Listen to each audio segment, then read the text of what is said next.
దేవుడు నామమున మహిమ కలుగును గాక.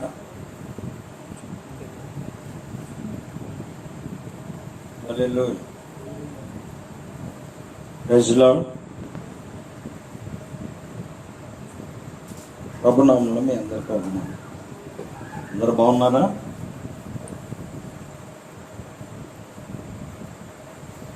దేవుని యందు మనం ఇంకా బాగుండగలం. ఇది దేవుడు మనకిచ్చిన గొప్ప ఆధిక్యత మరియు కృప. దేవుని యందు గాక మరి ఎక్కడ మనం బాగుండలేం. బాగోపోయినా దేవుని దగ్గరకు రాగానే బాగైపోతాం. హల్లెలూయా. ఇంకంతే. సరిలేనివి సరి అవుతాయి, బాగోనివి బాగవుతాయి, బాధలు పెరిగిపోతాయి. కానీ ఒకటే, దేవుని దగ్గరకు వచ్చి భక్తి చేయండి.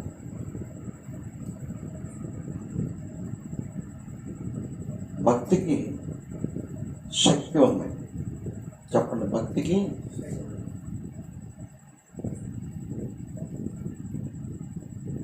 మంచిది. పత్రికల్లో చదువుకున్నాం మనం. విషయం ఏంటంటే, మనల్ని భయపెట్టేటువంటి శక్తులు బయలుదేరింది. మనల్ని భయపెట్టే శక్తులు, మనుషుల్ని భయపెట్టే శక్తులు బయలుదేరి ఆయన భక్తి చేసి వాటిని పక్కకు నెట్టివేయాలి. మానవులకి ఇదొక మంచి అవకాశం దేవుడు ఇస్తున్నాడు.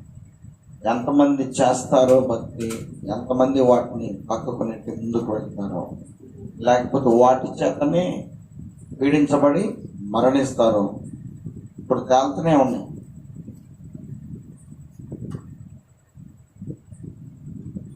మనల్ని భయపెట్టే చాలా ఈ లోకంలో ఉన్నాయి.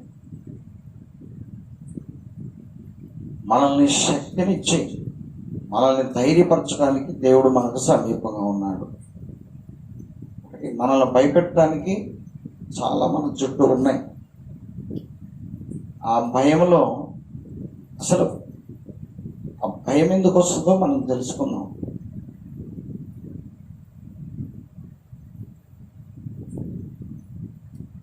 సామెతల గ్రంథం 14వ అధ్యాయం ఒక మాట చదువుకుందాం. చూడండి.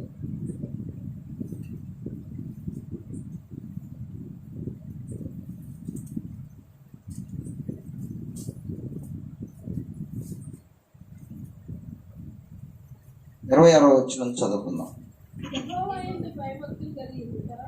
యెహోవా యందు భయభక్తులు కలిగి ఉండుట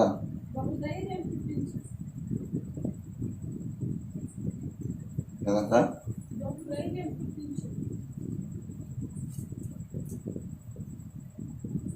యెహోవా యందు భయభక్తులు కలిగి ఉండుట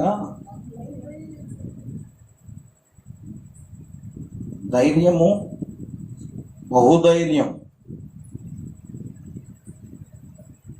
మామూలుగా ధైర్యము, బహుధైర్యం అంటే దూరము, బహుదూరము అంటే లెక్కలేనంత బహుదూరం. ధైర్యము, బహుధైర్యం. మనం బైబిల్లో చూస్తే వారు శారీరకంగా బలహీనమైనప్పటికీ, వృద్ధులైనప్పటికీ, శక్తి లేని వాళ్ళైనప్పటికీ బహుబలమైన కార్యములు, క్రూర జంతువులను సంహరించారు, వాటి నోళ్లను మూశారు, అగ్నిని చల్లార్చినారు. వారిని చూసి సముద్రం దారిచ్చింది లేదా చదవలేదు. బహుధైర్యం.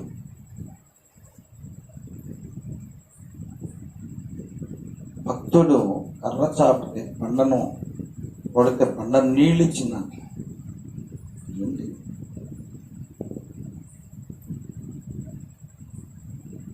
మనం భయపడుతున్నామా లేదా? భయపడుతున్నాం. కారణం ఏంటంటే భక్తి లేదు. ఒకటే కారణం ఏంటి చెప్పండి? ఏమి లేదు, సింపుల్. భక్తి పెరిగితే శక్తి పెరుగుద్ది. అది మనం తినే ఆహారంతో వచ్చే శక్తి వేరు, మనల్ని బలపరిచే దేవునికి చేసే భక్తి వల్ల వచ్చే శక్తి వేరు. పత్రికలో ఒక మాట మనం చదువుకుంటాం ఎల్లప్పుడు, ఏముంది? వారు పైకి భక్తి గల వారి వలె ఉండి దాని శక్తిని ఆశ్రయించని వారునై ఉందురు. అంటే ఏంటి దాని అర్థం? భక్తి దారిన భక్తి చేస్తున్నాం, మన దగ్గర నుంచి వెళ్ళిపోతుంది. బలహీనత మాత్రం లోపటే ఉంటుంది. మనం చేసే భక్తిని బట్టి శక్తి పొందుకుని మనలో ఉన్న ప్రతి బలహీనతను మనము తరిమేయాలి. హల్లెలూయా. ఇది దేవుని యొక్క సూత్రం. అవునా కదా? ఎఫెసీయులకు రాసిన పత్రికలో యేసయ్య చెప్తున్నాడు, తుదకు దేవుని యొక్క మహాశక్తిని బట్టి మీరు బలవంతులై ఉండండి. దేవుని దగ్గర ఎంత ఉందంట శక్తి? మహాశక్తి.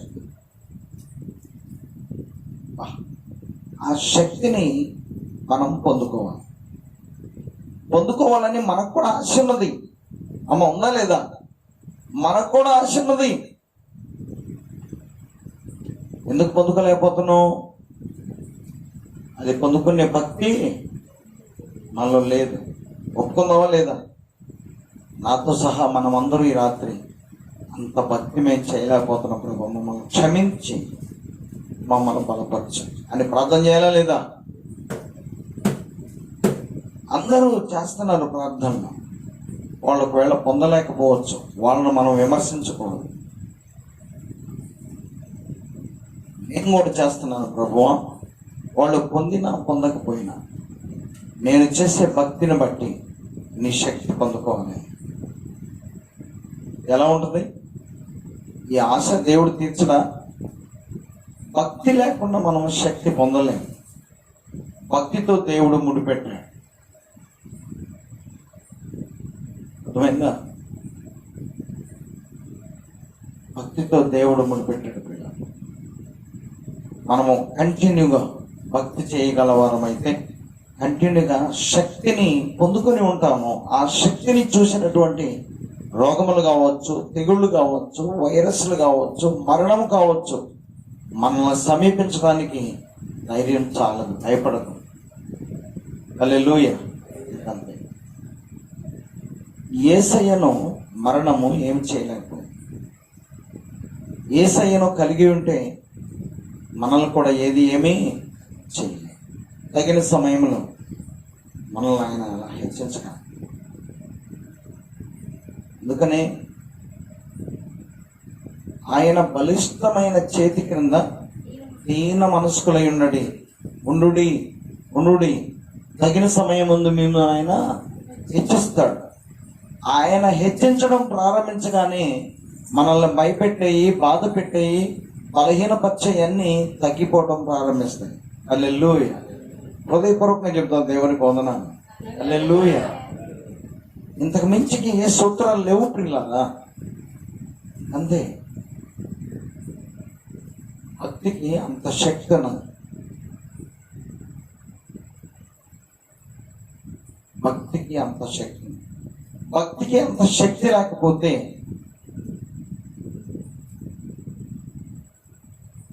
దూరంగా పాటలు పాడుకుంటా భక్తి చేయటం ఏంది? ఏమి తాకకుండా గోడలు వాటిగా పడిపోవటం ఏంటి? హల్లెలూయా. ఎక్కడ జరిగింది ఇది?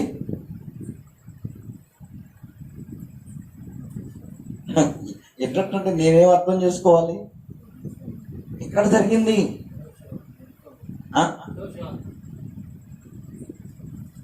ఎక్కడ జరిగింది? ఎస్, అలా చెప్తే దేవుడు నా శక్తిని పొందుకున్న జనుల గురించి వీళ్ళు కొంచెం విని ఉన్నారు అని సంతోషిస్తాడు. హల్లెలూయా. ఇక్కడ జరిగింది యెహోషువ నడిపింపులో ఇశ్రాయేలీయులందరూ ఆయన చెప్పినట్లుగా దేవుని యందు భయభక్తులు కలిగి దేవుణ్ణి ఆరాధిస్తూ స్తుతిస్తూ కోట గోడ చుట్టూ దూరంగా ఆ కోట చుట్టూ తిరిగి భక్తి చేసుకుంటూ తిరిగారా, నిద్రపోతూ తిరిగారా? చెప్పాలి. ఏం చేసుకుంటూ తిరిగారు? దేవుణ్ణి ఆరాధించుకుంటా స్తుతించుకుంటా తిరిగారు. అలా 6 చుట్లు తిరిగి 7వ చుట్టూ తిరిగేటప్పటికల్లా ఏమైందండి? కోట గోడలు వాటికి అయ్యే కూలిపోయినాయి అంట. ఏంటంటో అది అంటే భక్తికి శక్తి ఉన్నదని యెహోషువ గారి కాలంలో రుజువైంది. హల్లెలూయా, రుజువైంది. అంతే, రుజువైంది పిల్లారా. కొద్దిగా భక్తి చేసి మనం ఇంకొద్దిగా భక్తి చేసి ఇంకొంత శక్తి మనం తీసుకోలేమా? ఆ శక్తిని వాడలేమా? అమ్మలారా ఇలా వాడగలం. కానీ ప్రభా నేను చేసే భక్తికి కొద్దిగా శక్తితో పోవయ్యా. నేను స్వాభావికంగా శక్తిహీనుడను, కానీ నీ భక్తి చేసినందువల్ల శక్తిమంతుడైతాను ప్రభా, ఇప్పుడు నాకు దయచేయవా అని మొరపెడితే ఏ భేదము లేదు, అందరినీ బలపరచగలం, ఎవరిని త్రోసివేయడం. కృపాకాలంలో ఉన్నాం మనం. కృపాకాలంలో అంత ఆశ్చర్యం జరిగింది. కచ్చేలా అసలు ఆ యొక్క భక్తులు ఒకసారి చూద్దామా? యెహోషువ గ్రంథములో న్యాయాధిపతుల గ్రంథము కంటే ముందు ఉంటుంది, ద్వితీయోపదేశ కాండము తర్వాత ఉంటుంది. చూడండి.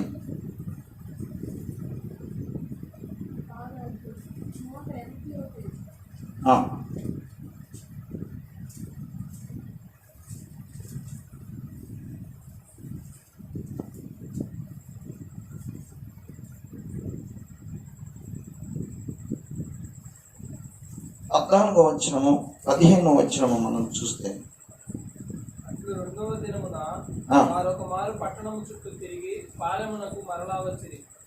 6 దినములు వారు అలాగు చేయించి వచ్చిరి. 7వ దినమున వారు ఉదయమున చీకటితోనే లేచి 7 మారులు ఆ ప్రకారముగానే పట్టణం చుట్టూ తిరిగిరి. ఆ దినమున మాత్రమే వారు 7 మారులు పట్టణం చుట్టూ తిరిగిరి. 7వ మారు యాజకులు బూరలు ఊదగా యెహోషువ జనులకు ఇలాగూ ఆజ్ఞ ఇచ్చెను, కేకలు వేయుడి, యెహోవా ఈ పట్టణమును మీకు అప్పగించుచున్నాడు. ఈ పట్టణమును దీనిలోనున్నది యావత్తును యెహోవా వలన శపింపబడెను. రాహబు అను వేశ్య మనం పంపిన దూతలను దాచిపెట్టిన కనుక ఆమెయు ఆ ఇంటనున్న వారందరూ మాత్రమే బ్రతుకుదురు. శపింపబడిన దానిలో కొంచెమైనను మీరు తీసుకుని ఎడల మీరు శాపగ్రస్తులై ఇశ్రాయేలీయుల పాలెమునకు శాపము తెప్పించి దానికి బాధ కలుగజేయుదురు కనుక శపింపబడిన దానిని మీరు ముట్టకూడదు. వెండియు బంగారును ఇత్తడి పాత్రలను ఇనుప పాత్రలను యెహోవాకు ప్రతిష్ఠితములగును, వాటిని యెహోవా ధనాగారంలో ఉంచవలెను. యాజకులు బూరలు ఊదగా ప్రజలు కేకలు వేసిరి. ఆ బూరల ధ్వని వినినప్పుడు ప్రజలు ఆర్భాటముగా కేకలు వేయగా ప్రాకారము కూలెను. ప్రజలందరూ తమ ఎదుటికి చక్కగా పట్టణ ప్రాకారం ఎక్కి పట్టణము ప్రాకారము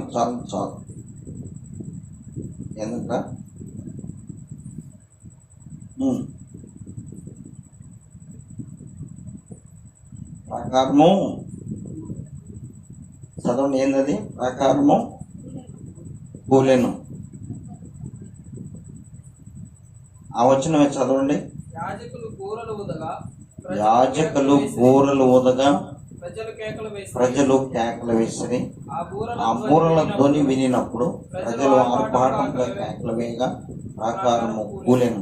ప్రజలందరూ తమ ఎదుటికి చక్కగా పట్టణ ప్రాకారం ఎక్కి పట్టణమును పట్టుకొనిరి. హల్లెలూయా చదువుదాం ఒకసారి. అంటే ఇక్కడ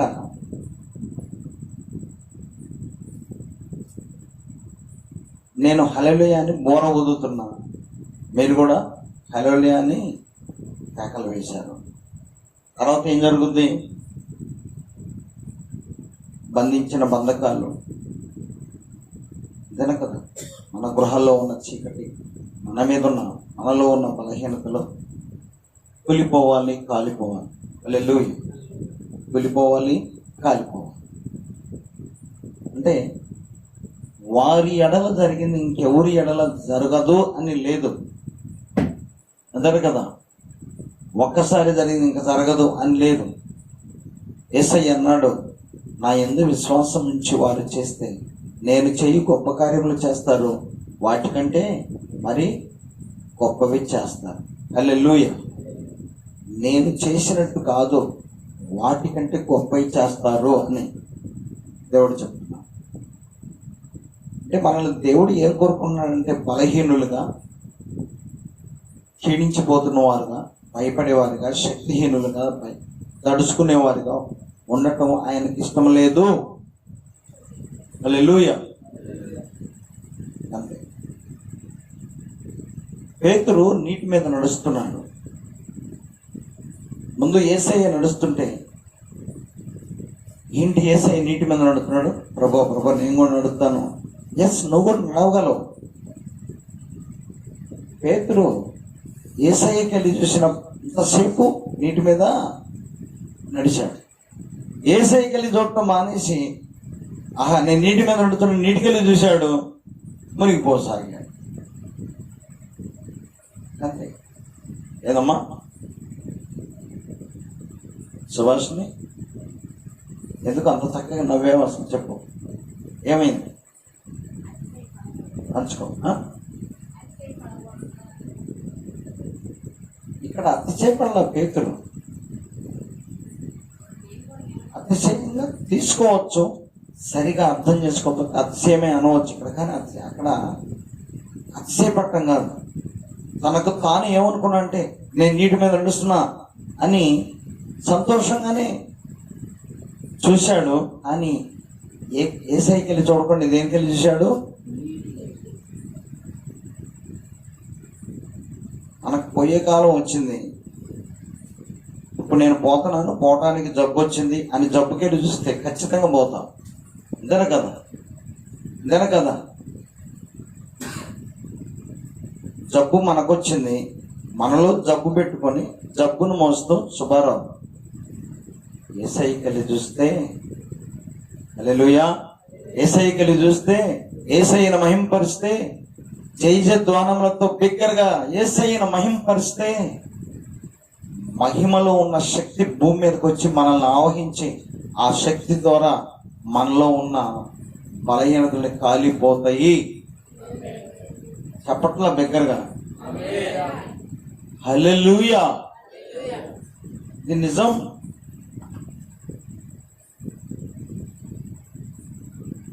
పేతురు అంతదాకిందుకు ఇశ్రాయేలీలు దేవుణ్ణి ఆరాధిస్తూ దేవుని ఇష్టంలో నడిచినంత కాలం వారు బలంగానే ఉన్నారు.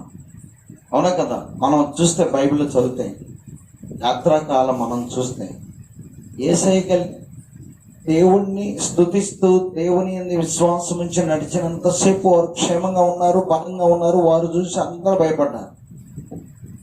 వారు దేవుణ్ణి ఎప్పుడైతే విడిచిపెట్టినట్టుగా, దేవుణ్ణి పక్కన పెట్టి వారి పనుల్లో, వారి తిండిలో, వారి సుఖంలో వారు ఎప్పుడైతే గడిపినారో, అప్పుడు ఖచ్చితంగా వారు శ్రమల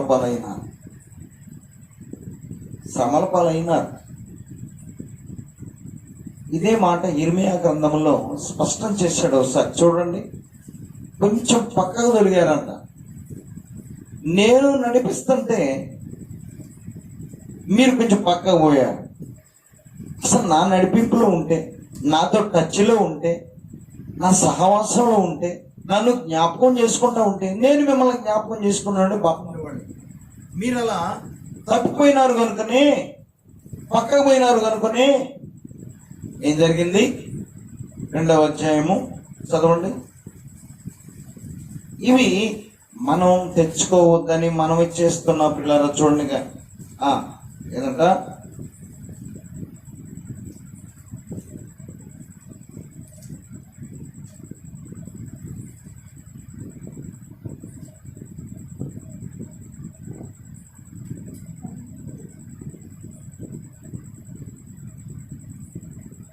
17వ వచనం కదా.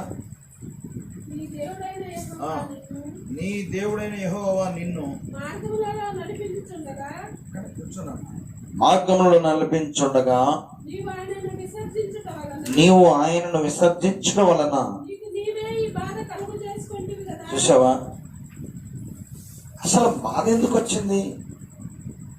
ప్రార్థనకు పోతున్నా అయినా కానీ నాకెందుకో బాధ వచ్చింది. ఆ ప్రార్థన ఏంటి? దేవునికి ఇష్టమైన విధంగా నువ్వు పోతే నీకు బాధ రావడం ఏంటి? నీ ఇష్టంగా పోతున్నావు, నిన్ను బట్టి బాధ వచ్చింది. పైపించు దాని విషయం పశ్చాత్తాపడకుండా అంతవరకు విజయాలు కదా వాటికి ప్రాధాన్యత పశ్చాత్తాపడి ప్రార్థన చేసి నిశ్చితంగా పరిశీలన దృష్టితో దేవుని ఎదుట సాగిల పడితే అప్పుడు ఆపరేషన్ చేయించుకోవాలనో హాస్పిటల్ పోవాలో దేవుడు ప్రేరేపిస్తాడు. ఫస్ట్ అసలు దేవుని సన్నిధిలో మనం చేయవలసింది చేస్తే అదిగో ఆ పసర ముద్ద ఆ పుండు కట్టడం తగ్గిపోదని దేవుడే చెప్పాడు. యెషయా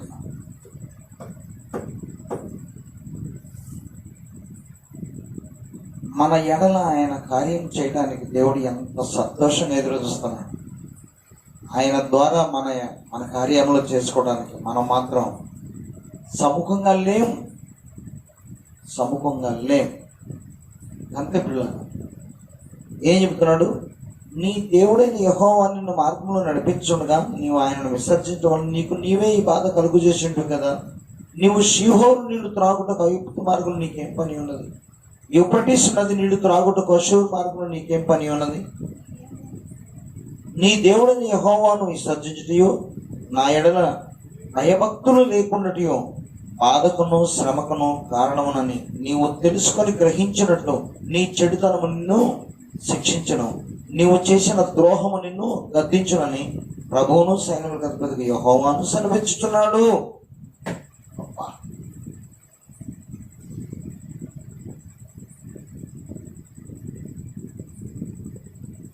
చూడండి 32వ వచనం మనం చదివితే ఒక మాట చదవండి. కన్యక తన ఆభరణములను మరచునా, పెండ్లి కుమారి తన వడ్డాణమును మరచునా, నా ప్రజలు లెక్కలేనన్ని దినములు నన్ను మరచి ఉన్నారు. చాలు, ఏం చేద్దాం చెప్పు. నా ప్రజలు లెక్కలేనన్ని దినములు ప్రార్థన మానుకున్నారు అని చెప్పడానికి సరిపోతాం కదా. ఓకేనా?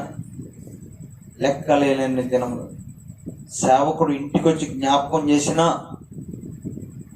కొంతమంది రాలేకపోతున్నారు. వాళ్ళని పిలవటం నేను మానుకోలేదు.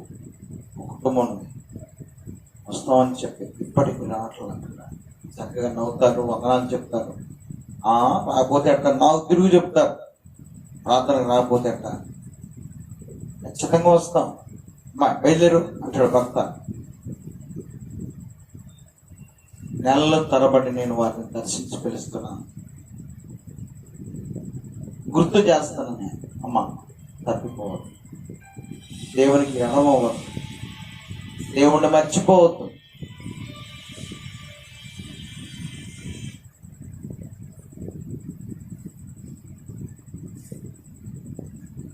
ఒక దినానంట ఇట్లా చేసిన వాళ్ళు, చూడండి 26వ వచనం చదవండి.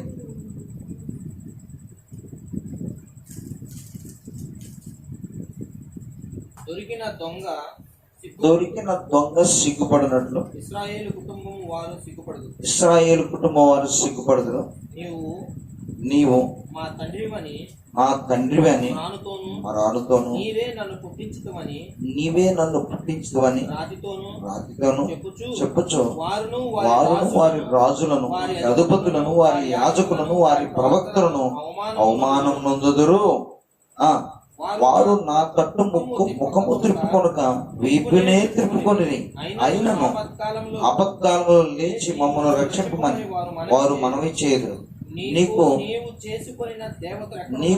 చేసుకున్న దేవతలు ఎక్కడ ఉన్నవి అని నీ ఆపత్కాలంలో లేచి నిన్ను రక్షించునేమో. యోధా నీ పట్టణములెన్నో నీ పట్టణములను నీ దేవతలు ఎన్నియో కదా.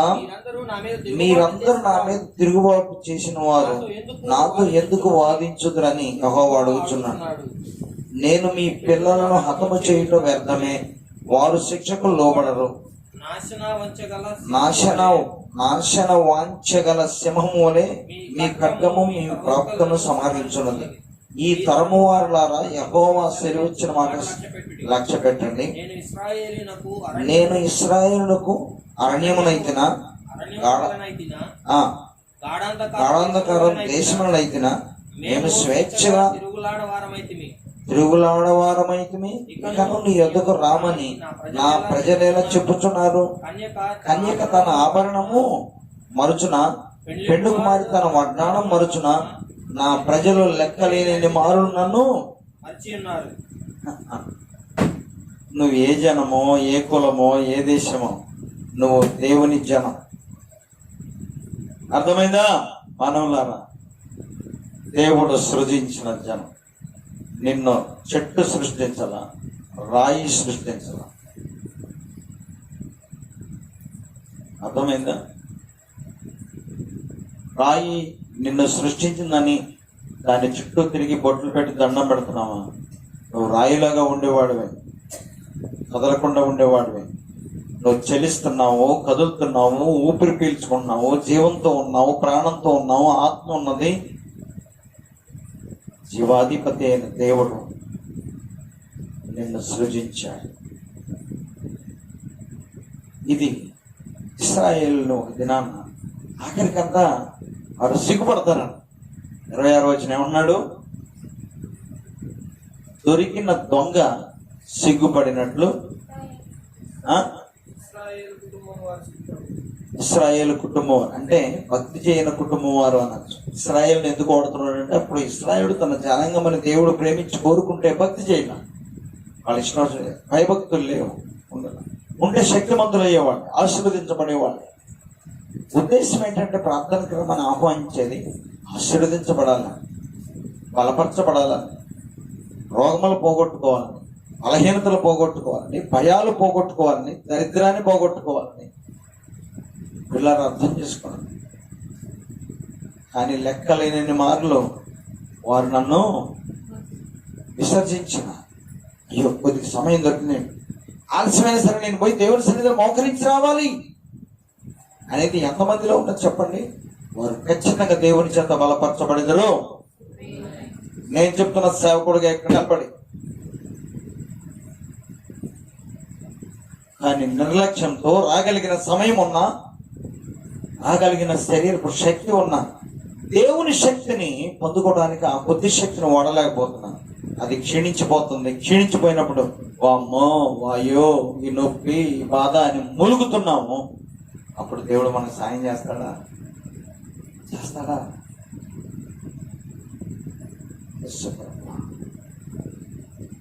పొందలేము. మీరు నేను ఎన్నిసార్లు పిలిచినా రాలేకపోతున్నాను. మీరు బలహీనతలో ఉన్నప్పుడు నన్ను పిలిస్తే నేను ఎలా వస్తాను? అప్పుడు నేను సంతోషిస్తాను, మీరు ఏడుస్తారు. అనలేదా? సామెతల గ్రంథం 2వ అధ్యాయంలో అనలేదా? అనడా లేదా? చూడు,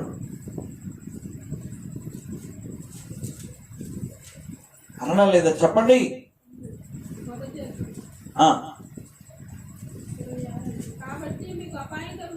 మీకు అపాయము కలుగునప్పుడు నేను నవ్వేదను, మీకు భయం వచ్చినప్పుడు నేను అపహాస్యం చేసేదను. భయం మీ మీదకి తుఫాను వలి వచ్చినప్పుడు, సుడిగాలి వచ్చినప్పుడు, మీకు అపాయం కలిగినప్పుడు, మీకు కష్టమును దుఃఖమును ప్రాప్తించినప్పుడు నేను అపహాస్యము చేస్తాను. నన్ను గూర్చి మొరపెడుతురు. కానీ మనం ఆపద మొక్కులు మొక్కకూడదు. ఆపద వచ్చినప్పుడు మొక్కకూడదు. ఆపద వచ్చినా రాకపోయినా మొక్కు కొనదగిన దేవుడు. హల్లెలూయా. ఆరాధించదగిన దేవుడు, నమ్ముకొనదగిన దేవుడు, నీతిమంతుడు. అందుకు నీకు బాధ వచ్చిన ఆయన నమ్మాలి, ఆయన్ని మహింపరచాలి. బాధ రాకపోయినా ఆయన్ని మహింపరచాలి. బాధ రాకపోయినప్పుడు రాకున్నా సరే నువ్వు మహింపరిస్తే, ఆయన ఎందుకు భయభక్తులు కలిగి నువ్వు ఆయన ఆరాధిస్తే, బాధ వచ్చినప్పుడు నువ్వు చేసిన భక్తిని బట్టి నువ్వు కాపాడబడతావో. హల్లెలూయా. అన్ని పొదుపు చేసుకున్నావు, అన్ని సంపాదించుకున్నావు, కానీ భక్తి వలన వచ్చే శక్తిని ప్రిజర్వ్ చేసుకోలేకపోతాం. ఇది మన బుద్ధిహీనత. చాలా మంది అంటారు కదా, బ్యాంకులో కొద్దిగా దాచుకోకపోతే అవసరతలు నీకు ఏం ఉపయోగపడతాయి? ఏమంటాయి బ్యాంకులో? వేస్తే ఉండే, ఏమి దాచిపెట్టుకోకుండా, ఏమి వస్తుంది దాని గురించి ఆలోచించకుండా వచ్చినట్టే వాడేస్తా ఉండి వచ్చినట్టే ఖర్చు పెట్టుకుంటా ఉంటే, ఇప్పుడు ఆపద వచ్చి అవసరత వచ్చిందంటే ఎక్కడ దొరుకుతుంది నీకు అంటారా లేదా? భక్తి కూడా అలాంటి. చదువుకు మీరు ప్రభు యొక్క మహాశక్తిని బట్టి బలవంతులై ఉండి ఆపద్దినమున వాడిని ఎదిరించగలరు మీరు. హల్లెలూయా. ఎఫెసీ పత్రిక 6వ అధ్యాయం 10వ వచనం చదవండి.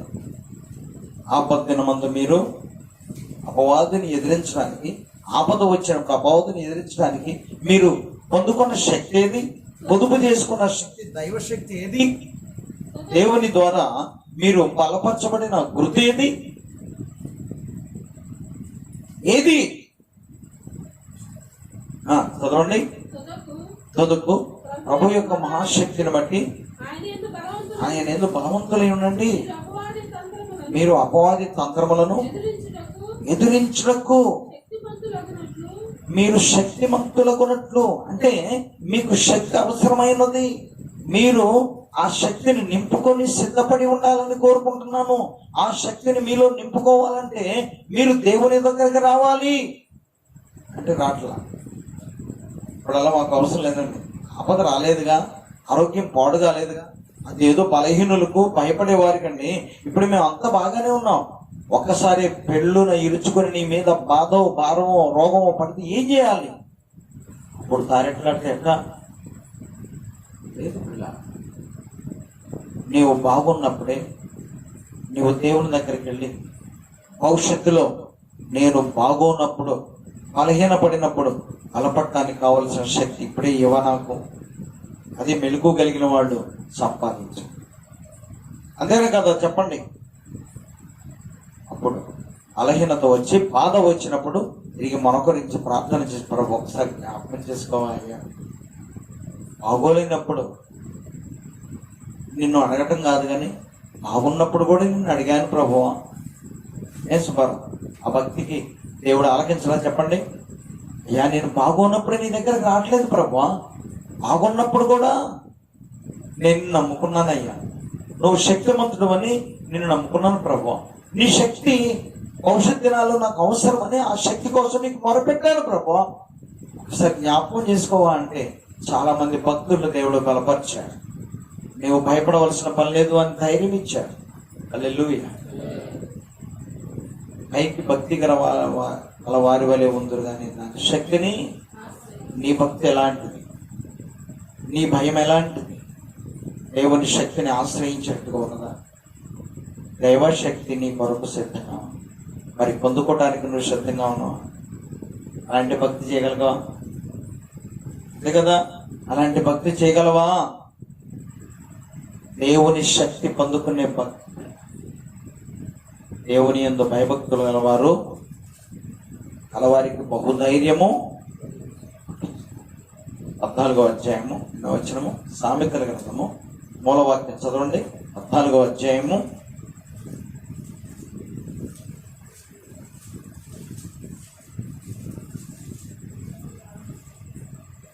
8వ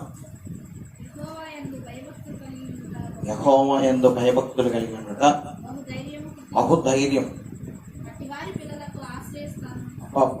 దేవునికి వందనాలు. అంటే ప్రార్థన, ఇప్పుడు నేను పోయి దేవుని కలుసుకోవాలి, దేవుని శక్తి పొందుకోవాలి, నాకు బిడ్డలు ఉన్నారు, వారు బలవంతులు అవ్వాలి, నా బిడ్డలు దేవుని సన్నిధిలో మోకరించాలి, వారు నేను ప్రార్థన చేస్తున్నా ఆ ప్రార్థనకు తగిన శక్తి నేను పొందుకోవాలి అని భయంతో పని దబదబ చేసుకోవాలి. ప్రయాణంలో ఉంటే ఏదో ఒకటి పట్టుకొని నేను దేవుని సన్నిధిలో ఉండాలి, పనిలో ఉంటే పని ముగించుకొని త్వరపడి నేను దేవుని సన్నిధికి వెళ్ళాలి. నేను చేసే భక్తి ద్వారా నేను పడే భయమును బట్టి ఆ దేవుడు నన్ను బలపరుస్తాడు. ఆయన అంటే నాకు భలే ఇష్టం, భయం కూడా. ఎందుకంటే ఆయన గొప్ప శక్తిమంతుడు. అంతే. ఆయనకు ప్రతిగా నాకు ఈ లోక సంబంధమైన పని కానీ విలువైన ఏదైనా సరే ఆయనకు సాటి రాదు. ఎన్ని ఉన్నా యేసయ్య లేకపోతే నేను బలహీనున్నే. యేసయ్య లేని విషయం చూసి సాతాను నన్ను బహు తరుముతుంది, భయపెట్టుద్ది, బలహీనపరుచుద్ది. దయచేసి గమనించండి. కానీ యేసయ్యను కలిగి ఉంటే అన్నీ కలిగి ఉన్నట్టే. హల్లెలూయా. కానీ అన్నీ కలిగి ఉన్నవాడు యేసయ్యను కలిగి లేకపోతే భయస్తుంది, బట్టి భయస్తుంది. దయచేసి అర్థం చేసుకో. యేసయ్యను కలిగి ఉన్నవానికి ఏమి కలిగి లేకపోయినా తగిన సమయంలో అతను హెచ్చించబడతాడు, బలపరచబడతాడు, ధైర్యంగా ఉంటాడు. హల్లెలూయా. ఆ ధైర్యం వేరు. అదే యేసయ్య యందు భయభక్తి కలిగి ఉండుట బహుధైర్యమును పుట్టించు. యోబు గ్రంథంలో కూడా ఒక మాట అంటాను 4వ అధ్యాయంలో, నీ భక్తి నీకు ఎందుకు భయపడుతున్నావు? ఏం మాట్లాడేది. నువ్వు భక్తి చేసిన అయితే ఎందుకే అదురుకుంటావు? నీ భక్తి నీకు ధైర్యం పుట్టించదా? అంటే బహుధైర్యము నువ్వు కలిగి లేవు. ఎక్కడో బలహీనపడ్డావు, ఎక్కడో తప్పిపోయావు. దేవుడు నడిపిస్తుంటే ఆయన నడిపింపులు ఉండకుండా, ఆయన మార్గంలో ఉండకుండా నువ్వు తప్పిపోయావు. అందుకని భయపడుతున్నావు, బలహీనపడుతున్నావు. చూడండి, ప్రభువా నేను నీ మార్గం నుంచి తప్పిపోకుండా, నీ సన్నిధి నుంచి దూరం అవ్వకుండా, నీ సహవాసము నుంచి దూరం అవ్వకుండా ఎల్లప్పుడూ నేను కలిగి ఉంటానయ్యా. నిన్ను కలిగి ఉండేవారు శక్తిమంతులు. హల్లెలూయా. అట్టి దైవశక్తి పొందుకొని దేవుని యందు ఆనందిస్తూ లోకంలో ధైర్యవంతులై మీరు జీవించండి. దేవుడు మీకు తోడుగా ఉండును గాక. ప్రార్థన చేద్దాం పిల్లలు, ప్రార్థన చేద్దాం. ప్రభువా ఏదేమైనాను నాకు ఎన్ని పనులు ఉన్నా సరే నేను ఎంత దూరాన ఉన్న పరుగున నీ సన్నిధికి రావటం నాకు ఎంత మంచిదయ్యా. నీ ఎందు భయభక్తులు గొప్ప ధైర్యాన్ని మాకు కలిగిస్తుంది. ఎందుకంటే దైవశక్తి కలిగి ఉన్న వానికి ఉండే ధైర్యం వేరు. శరీర బలంతో మేము ధైర్యంగా ఉన్నాం. మాకంటే బలము కలిగిన చీకటి శక్తులు కానీ దురాత్మలు కానీ మా మీదకి రాగానే భయపడిపోతాం. కానీ దైవశక్తి చేత మేము నింపబడితే ఆ శక్తి చేత ఎలాంటి దురాత్మలైనా పారదోలగలం, ఎలాంటి క్రూరమైన వాటి మధ్య, జంతువుల మధ్య కూడా ధైర్యంగా నిలబడగలను. అలా దానియేలు ఉండగలిగాడు. ప్రభు నీకు వందనాలు.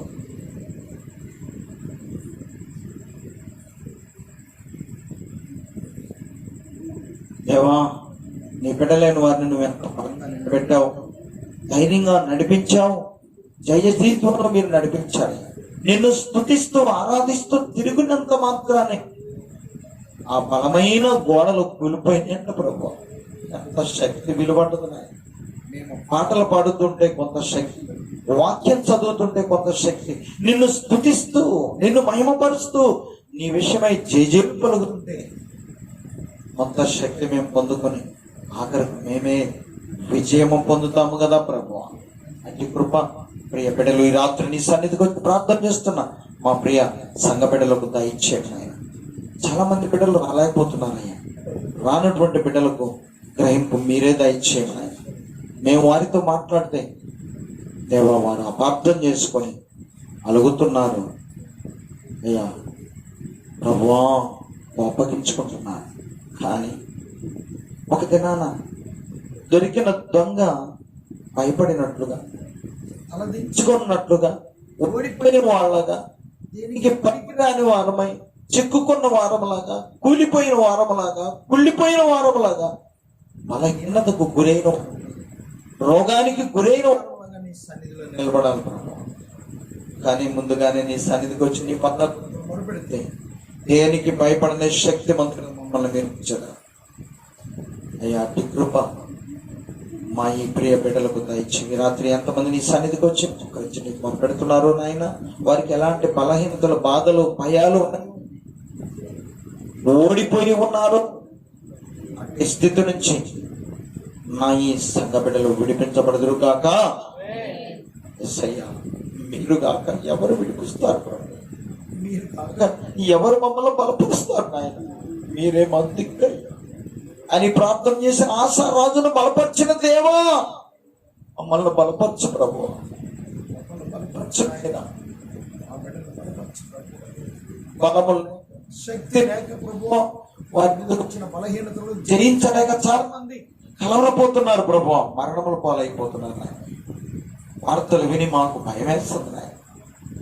మీ యందు మా జీవితం చక్కగా కొనసాగిన ఎడల ఎట్టి భయం లేకుండా మేము సంతోషంగా జీవించగలం. కృప ఈ బిడ్డలకు దయచి, వారి ప్రార్థన ఆలకించి, వారి కుటుంబంలో బిడ్డలను మీ కృపలో జ్ఞాపకం చేసుకొని బలపరచమని అయ్యా, రాబో దినములో నీ యందు ఇంకా మేము బలపడుతూ ముందుకు సాగి సహాయం చేయండి. మమ్మల్ని భయపెట్టేటువంటి శక్తులు కదులుతూ ఉన్నాయి అయ్యా, వేగముగా మా మీదకు వచ్చుచూ ఉండగా వాటిని జయించే శక్తి మాకు దయచేయమని మీకు మొరపెడుతూ మా మనవులన్నీ మరి ప్రియ కుమారుడు మా రక్షకుడైన యేసయ్య నామమున అడిగి వేడుకుంటున్నాము పరమ తండ్రి, ఆమేన్. పరలోక తండ్రి యొక్క ప్రేమ, క్రీస్తు ప్రభువారి యొక్క కృప, పరిశుద్ధాత్మ దేవుని యొక్క అన్యోన్య సహవాసం ఇప్పుడును ఎల్లప్పుడును మన ప్రభు అయిన క్రీస్తు రాకడ వరకు మనందరికి తోడుగా ఉండి నడిపించునుగాక. అమ్మా అందరికి వందనాలు, వందనాలు. ప్రార్థన చేసుకోండి, ప్రభు మీకు తోడుగా ఉంటాడు, మనం బలపరుస్తారు. ఓకే.